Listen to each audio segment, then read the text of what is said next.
I'm not a huge fan of giving and receiving gifts, but I'll tell you guys the best gift that I ever given and the best surprise that resulted from it. My dad is a huge Peter Frampton fan, and in a former life, I was making a lot of money and I was a baller. So I thought it'd be a wonderful gift for my dad to give to my dad to take him to a Peter Frampton concert in New York City. But I wanted to surprise him, so I said, Dad, I want to fly you down to the city. It's on a Tuesday during your work week, just for your birthday, 4 or 5 months after your birthday. So I get him down there, and my dad's disabled. He has his faculties about him. He just injured his back working as a beer delivery guy, lifting kegs. Yeah. So I get him down into Midtown, and I'm trying to distract him because the marquee right in front of him, Peter Frampton comes alive, you know. And so I'm, Dad, look at the architecture, you know. This was done by Herbert Hoover. By, you know, Orson Welles, you know. And he's eating it up, and then I finally get him in front of the marquee. I'm like, Dad, I know it's 4 months after your birthday. Happy birthday. And he's like, really?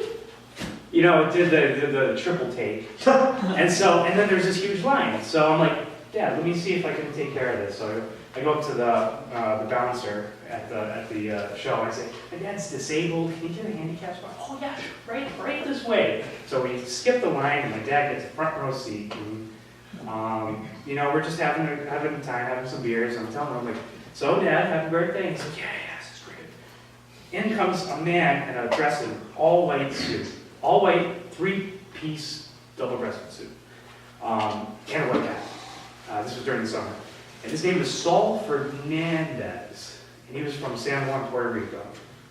And Thanks for he regaled us of stories back in the 70s when Peter Frampton would come. And he was a promoter back in the day when Peter Frampton would come to Puerto Rico. So he tells all these stories about, you know, women and the drugs and the guitars. He had a whole separate hotel room full just for his guitars. He had like 30 guitars that he traveled with. So anyway, we go through this story, and him and I are drinking wine and tequilas, and we're being all sophisticated with the pinkies, and my dad's sitting there getting hammered, you know, walking out to Peter Frampton. And then at the end of the show, everybody starts to get up and leave, and the big same bouncer guy says, all right, everybody leave, and he's herding us out, and Saul turns to me, very serious, he says, wait right here. I'm like, okay. So I tell my dad, we gotta wait here. And my dad's up all nervous. He's like, oh, we gotta go. The guy's saying we gotta go. And I'm like, dude, if Saul tells us to stay, we're staying. So he makes his way over to the stage right. Then he disappears behind a curtain. And then, you know, the bouncer says, you guys have to go. I'm like, hey, my ride's back there. We can't leave without him. He looks at me and my dad says, okay.